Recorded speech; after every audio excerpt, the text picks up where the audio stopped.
Today is March 3rd, 2026. It is 2:09 p.m. This is the third video. So I'm just continuing with my list I quickly put together, keeping each of the videos at least 30 minutes. Okay, first tweet. MAGA doesn't understand why Americans are dying in Israel's war with Iran and why Trump broke his promise not to go to war. All right, 2 minutes and 13 seconds. Let's see. 3 U.S. military service members have been killed in action. No! As one nation, we grieve for the true American patriots who have made the ultimate sacrifice MAGA, for no! our nation, even as we continue the righteous mission for which they gave their lives. Ting, ting, ting, ting, ting, ting. Put me through to the President of the United States now. It's an emergency. President Trump, it's MAGA here. Sir, Americans are dying. This has to stop. You promised there'll be no war. You said you would not go into war. Sir? He doesn't care. Yes, you said so. He doesn't care. When did you say so? You said so here. I will tell you, you're not going to have a war with me, and you're not going to have a third world war with me. That I can tell you. You promised, The sir. United States military began major combat operations. You changed your mind? But we're doing this not for now. We're doing this for the future, and it is a noble mission. What noble mission, sir? MAGA is very worried. What noble mission? Sorry, sir? Israel? Did God promise Jews Iran 2,000-3,000 years ago? I mean, they're getting a lot, aren't they? Sorry, sir, I was thinking out loud. But, sir, I'm confused. What's this got to do with America? Oh, it's for our children? To make their lives better? Whose children, sir? Yours or mine? Our president will start a war with Iran because he has absolutely no ability to negotiate. He's weak and he's ineffective. They're trying to distract from the fact that Donald Trump is in the Epstein files thousands and thousands of times. In those files, there's highly disturbing allegations of Donald Trump raping children, of Donald Trump threatening to kill children. So I encourage your press to go look at these allegations. Yep, we're not letting go. I just made a switch here. I had another video tweet of Dr. Shola, but this one, since we're talking about soldiers, listen to this. Let's pause. Over 365 and counting Israel soldiers that have served during the last war says that they won't report for duty in this new war with Iran because they believe it's illegal. They already don't agree with the last one either. And look what happened. And you know what I realized with them? You're gonna see, if you are on social media, I'm pretty much mostly on Twitter, where they're top generals, okay? This is the lie you're gonna start hearing or reading. That the top generals is something bad happened to them, okay? Why? They want to confuse Iran that the top generals are either whatever, but they pretty much exactly where they're supposed to be, okay? They're gonna start making rumors about their top generals or whoever's in the military higher up, either something bad happened to them, as if they have been eliminated. They did that before to sort of confuse their opposition, but that's the way that they usually do to confuse the enemy, their enemy, as you know, so they don't track their top generals, because normally during a war you just have to eliminate the top generals to pretty much the soldiers don't have any leaders, okay? So you're gonna start hearing them making false rumors on social media about their top generals, okay? That's what Israel usually does. They did that last time when they started when they attacked Iran the first time. Now this is the second time, so we're gonna see how they're gonna proceed. So let's listen to this. Oops. So, have y'all heard of what some of the Israeli soldiers are saying? We're over 365 and counting soldiers who served during the war and have declared that we will not report for duty when called again. We refuse to take part in Netanyahu's illegal war, and we see it as a patriotic duty to refuse and to demand accountability from our leaders. Netanyahu's ongoing... But they're sending American soldiers to fight your war for you. You know what happened? I said it in one of the videos. The Israel citizens are going in bunkers to hide from bombs.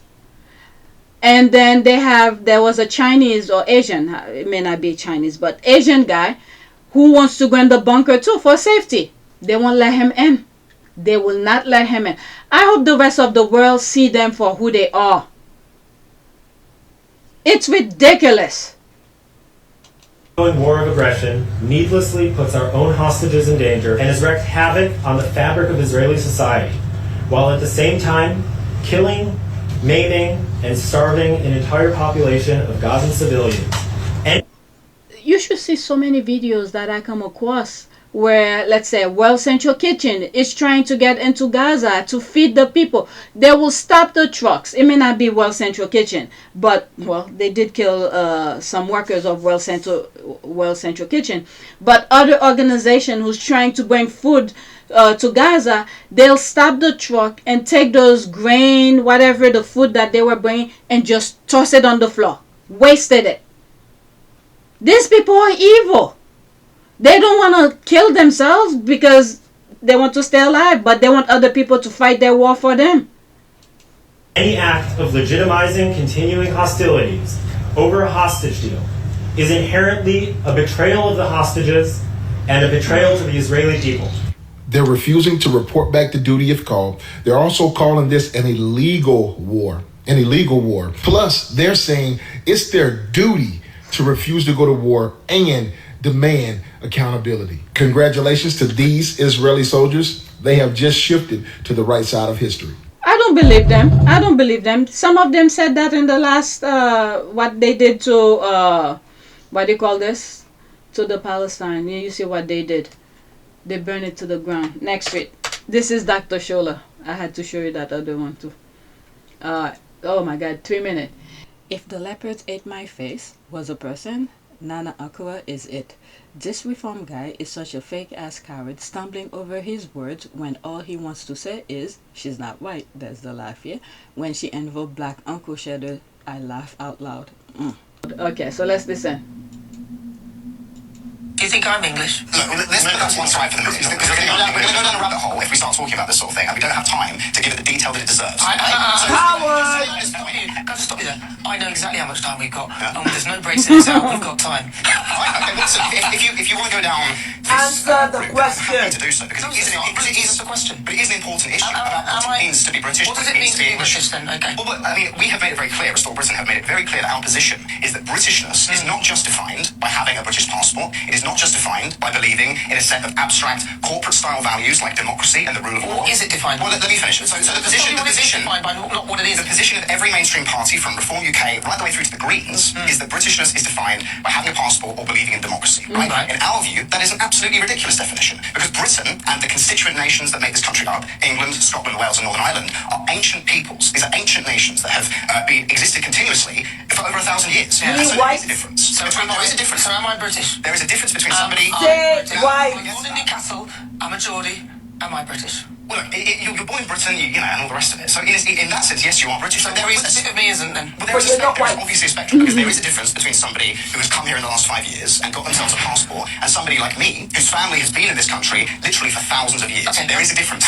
This is an important Have you difference. heard of Cheddar Man? Cheddar Man turns out that he may well have been black and was here. No, I think that's... No. So it hasn't been fully. And apparently he was the first person in this country, and he was potentially black. In fact... I love this banana. The leopard would eat my face. The leopard is chomping your face with some potato salad. Potato salad. My word. She thought all that cooning, caping, tap dancing, and racial gatekeeping will make her one of them. Huh? I'm telling you, I swear. She probably thought he was going to go, well, of course you are one of us. Nah, you are not. The white supremacist has told you. In not so plain language, because you don't have Asian blood, aka you're not white, that you are not British, And Nana is so desperate to belong, she invokes Uncle Cheddar. Because you can't get any more black than him. And now she wants to claim our blackness because it is convenient.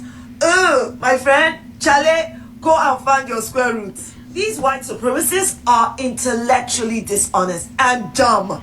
Because if you've been somewhere for 1,000 years makes you indigenous, how then do you white people get to go claim to be indigenous to Australia and to America? I mean, this colonial settler mentality is violent, but it's also funny because they look so stupid. I might argue the point with you. I'm indigenous. I was born here. I'm native to the land. So, you know, there's I'm Australian as well, and I'm indigenous as well. Indigenous? Yes, I am. Do you know the word indigenous? Yeah, I do. Native to the land. I was born here. Where's my land if it's not Australia? England? England. I was just repeating. Indigenous, she was pretty much there. Her whole family was, her whole entire generation originate from that land. Okay, let's go to the next tweet. Is there anything else? Okay, the people are just laughing. Okay, let's go to the next one. Okay, breaking.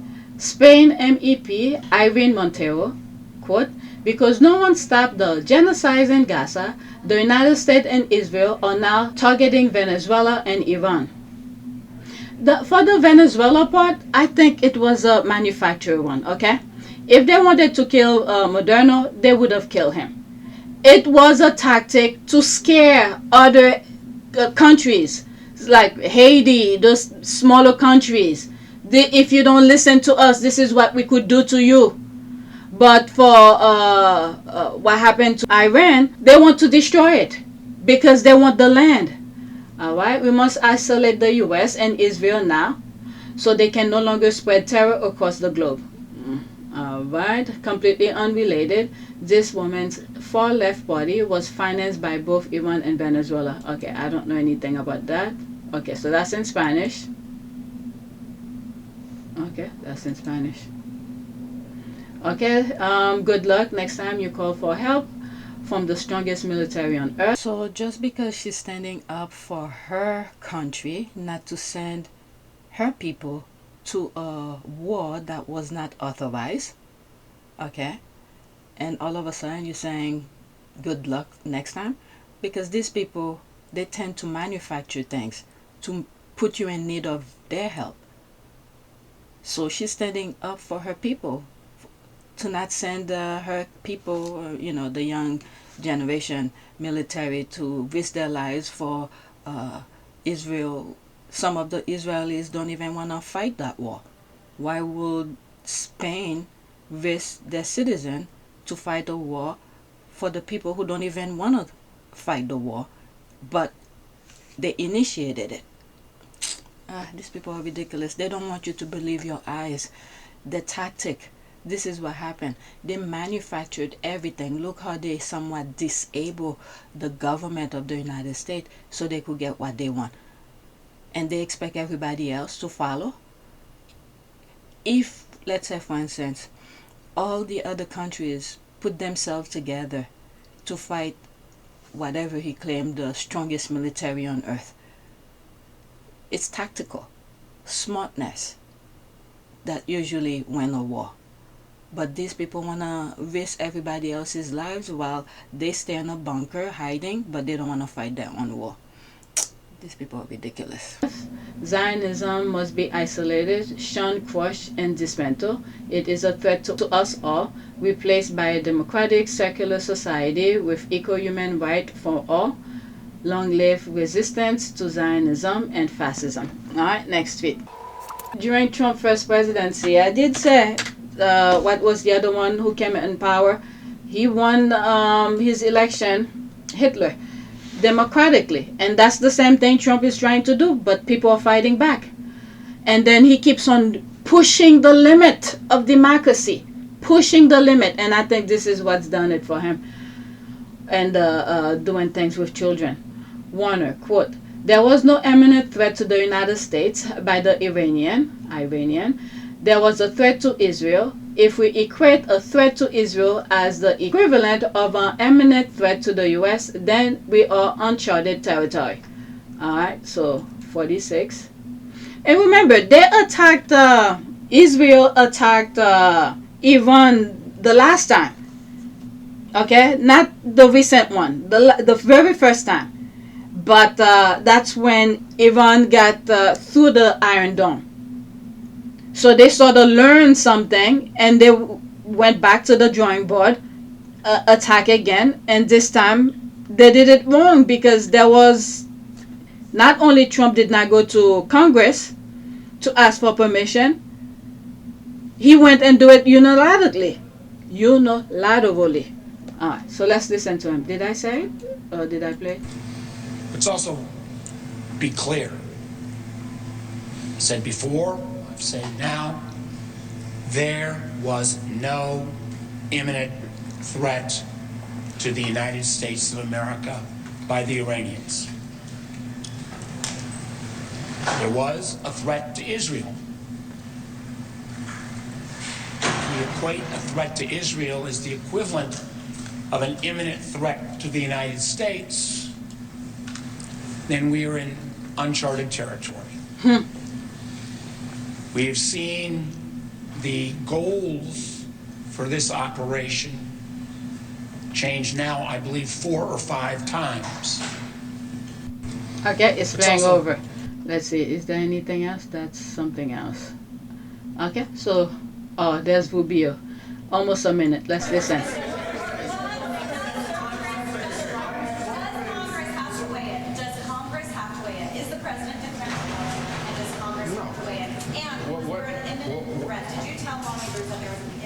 Absolutely was an imminent threat, and the imminent threat was that we knew that if Iran was attacked, and we believed they would be attacked, that they would immediately come after us. And we were not going to sit there and absorb a blow before we responded, because the Department of War assessed that if we did that, if we waited for them to hit us first after they were attacked, and by someone else, Israel attacked them, they hit us first, and we waited for them to hit us, we would suffer more casualties and more deaths. We went proactively in a defensive way to prevent them from inflicting higher damage. Had we not done so, there would have been hearings on Capitol Hill about how we knew that this was going to happen, and we didn't act preemptively to prevent more casualties and more loss of life.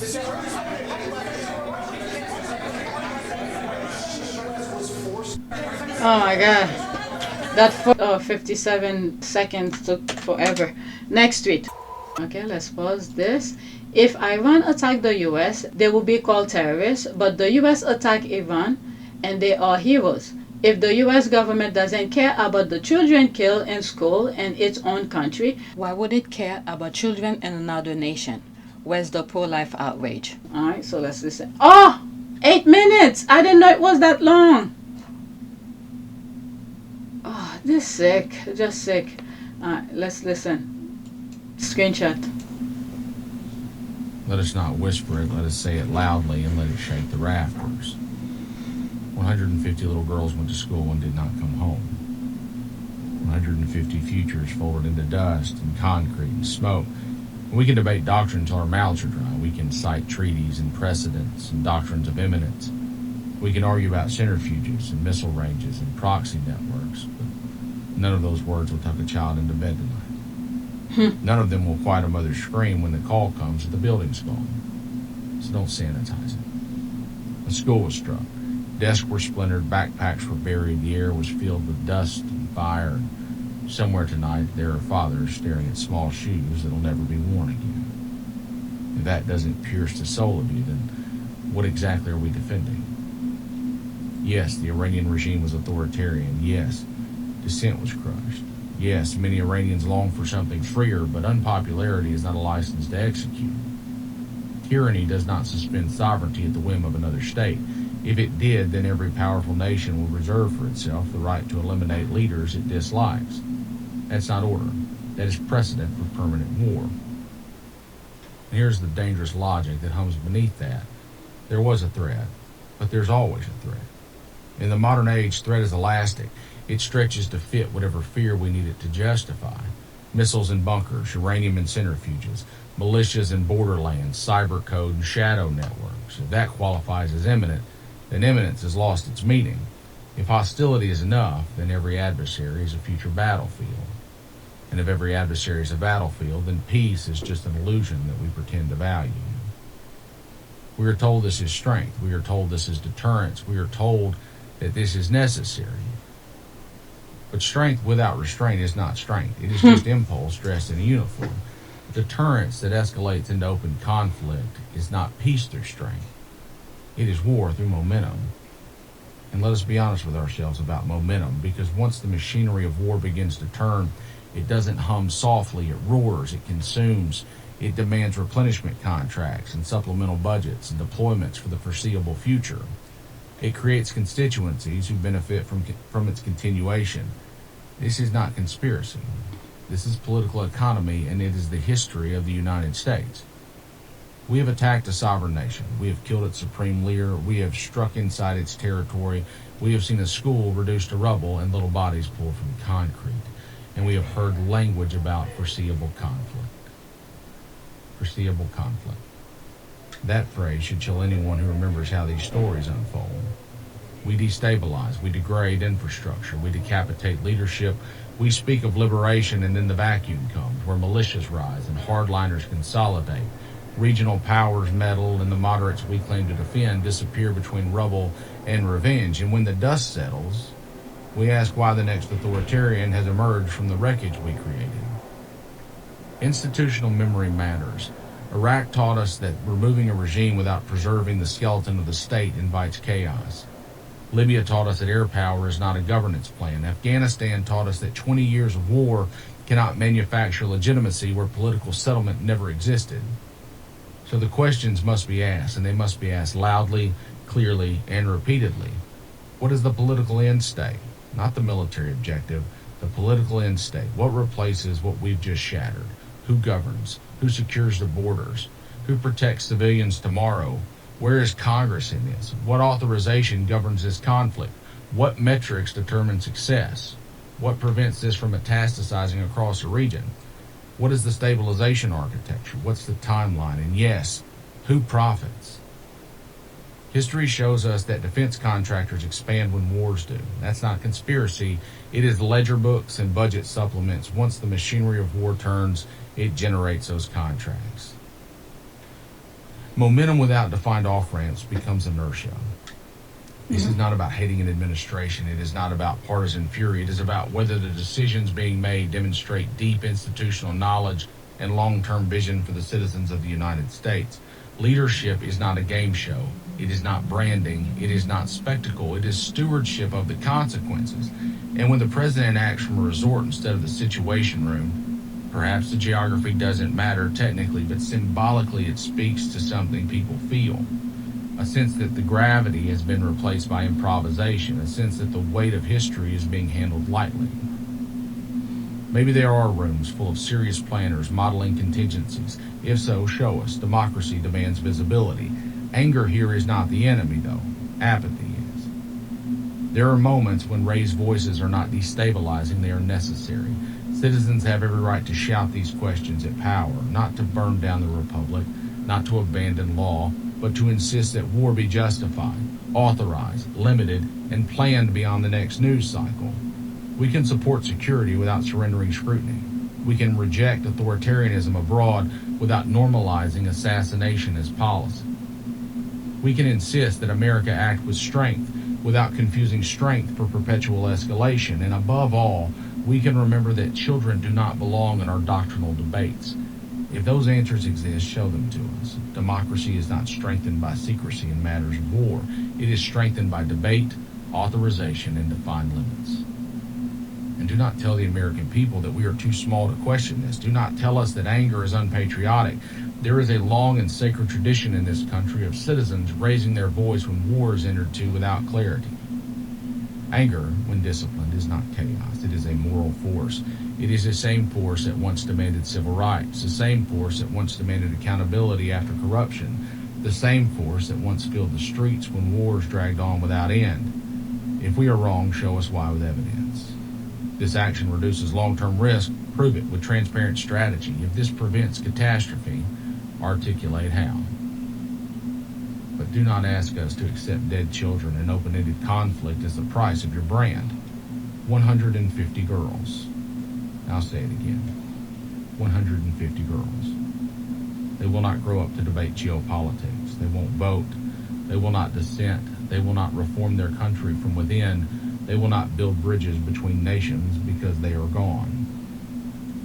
And if we cannot let that fact bend our own rhetoric toward humility and gravity, then we are drifting somewhere dangerous. We deserve leadership that understands history, leadership that respects law, leadership that weighs long-term consequences over short-term theater, leadership that knows war is not branding and foreign policy is not performance. We deserve better than improvisation in a region that is already soaked in blood. So, here's the hammer. Strength is not the volume of your strike. It is the wisdom of your restraint. And peace is not the silence after a missile hits. It is the stability that follows years later. If there is no plan for that stability, then this is not a strategy. It is escalation. And the American people have every right to demand that war be more than reaction, more than optics, more than momentum. Because if we do not demand wisdom right now, we will inherit the consequences later. And history will not care how confident our leaders sounded. It will remember the rubble, it will remember the vacuum, and it will remember the children. The fine's still there.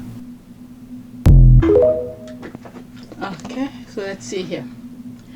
If Iran attacked the US, they will be, okay, I read that already. That thing was so long, I was dozing off. You know, one thing I'm starting to realize with some of the things that Trump is doing, attacking countries without any congressional approval, it seems like these are the things he probably was doing privately, but now he's using the country to carry out his private business into the government, which implicating the country as a whole, because he's using resources of the country to carry out his own thing.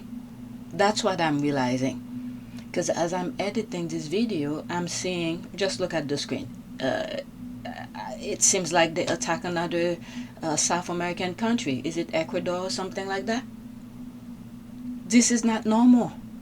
This is not normal. There needs to be a stop to this. And I blame the Supreme Court for it, because it seems, I mean, they're gonna manufacture a reason why they're doing some of the things that they're doing to make it seem like it's because they're trying to protect the country or something like that. But technically, I think it's his own personal thing. He's using the country, our military, to carry out his business, which making the entire country as a whole in danger. Individuals, when they go out to other countries to visit, to vacation, it's putting American lives in danger. There needs to be a stop to this. Oh my God. Let's leave that alone. I spent too much time on this. Let's go to the next one. Ooh, so much going on. So much is going on. Okay, let's pause this. This is a minute. Donald Trump's children will profit while others suffer from this war. Pretty much true. Once again, the American people have been fed a line of BS. It's because Iran or China, or maybe Iran with China, interfered in our elections, and the only way to defeat Iran working with China is maybe to cancel our elections. All of this is madness. And understand something. None of Bill Ackman's kids and none of his friends' kids are at any risk in Iran. Know this, Barron Trump won't be parachuting out of an F-15, and neither will Kai Trump. None of the Bitcoin billionaires' kids will go into harm's way. Why are we fighting this war? The simple truth is Donald Trump has been manipulated by Bibi Netanyahu and by the corrupt Saudi crown prince, who has lathered his family in billions and billions of dollars. All right, there's that Saudi prince who did that handshake with Putin. I'll never forget that during Trump's first presidency. All right, so there's all of this. All right, let's go to the next one. Let's see here. This is the American embassy in Pakistan. There is a gunfight between United States Marines and Pakistani civilians. This is happening all over the Middle East. Trump and Pete Hegseth really F everything. Everything. Alright, is that a video?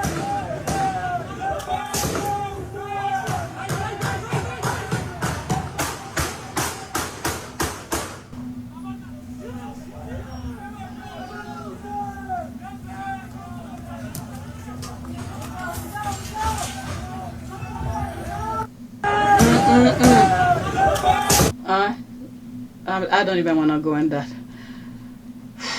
This is 30 seconds. Our president will start a war with Iran because he has absolutely no ability to negotiate. That's AI. He's weak and he's ineffective. So the only way he figures that he's going to get reelected, and as sure as you're sitting there, is to start a war with Iran. Now, I'm more militant and more militaristic than the president. I believe in strength. But to start a war in order to get elected, and I believe that's going to happen, would be an out. Our president will start. That's an AI. Let's go to the next one. This is too raw, too real. This guy is so funny sometimes with his tweet. Stop asking the 92% and the 78% for help. We're still on break. We already know the assignment for the midterms, so come for your cousins, not us. Alright, 14 seconds. Let's see. Bitch, we on break. So you handle yours. I'll be right over here eating my falafel and my pork rinds. Bitch. People are just laughing. Stop it. The way these two were looking is all of us. Exactly. Alright, so this is my last one, okay? Oh my god, that last video, that was 8 minutes. I fell asleep. I hope you listened to it. It's gonna be screenshot anyway.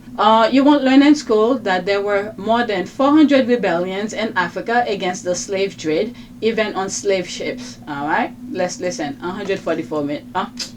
A minute and 44. Okay, I need to stop. Like, in all case scenarios, Africa is a fucking traitor. Yeah, the entire continent. The dead education theory strikes again. Because they didn't teach you Nigeria sold you out. They didn't teach you South Africa sold you out. Nigga, Nigeria and South Africa could have not sold their own people because South Africa and Nigeria were non-existent during that time. In America, we were taught Africa sold us. Almost all of the countries in Africa were formed after the Berlin Conference that happened in 1884 to 1885. So during this time there was no specific country. There was only like cities and kingdoms, which were also run by people who did not know how to speak English or write it. So when most of them were handed a piece of paper and told that after signing it, they were literally going to get rich, no one was around to read or translate it, so most of them signed it. And even after the realizations kicked in, the situation did not get any better because there was no specific language to unite Africans, in which formation of these languages took a lot of time. And also there was no interlinking transportational systems to unite Africa. And even after some Africans were educated, they were bribed and taken to European countries, making sure that they did not spread the knowledge they had acquired. So you might actually be a descendant of the people you actually hate. And in all case scenarios, why the fuck would I venerate ancestors or connect myself to ancestors that sold their fucking children for profit? Are y'all fucking slow? I think so. Totally unrelated, but I like the fact that you keep on using all... I like what he said. Totally unrelated. The way he moved his hand. Oops. Only one phrase, almost like you heard it when someone else used it, and you are spamming it thinking that you're going to sound educated. I don't care who the fuck don't like me, I'm never gonna be nice about it. No one is going to hate you, but a lot of people are going to think that you're uneducated. And I would like to listen more the way he responded to it.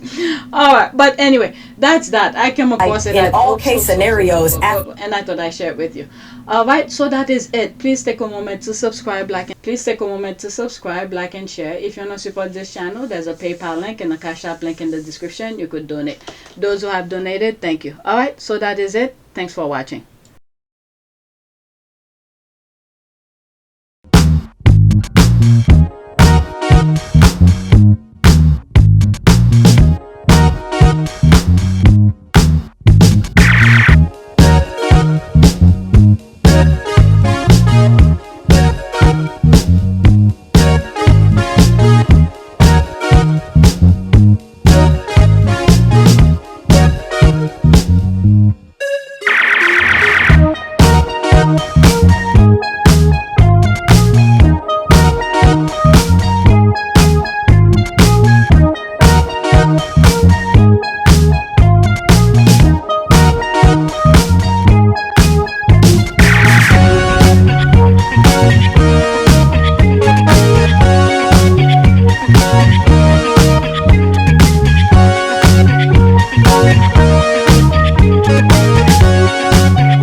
Wanaka. It is a great privilege to be with all of you today.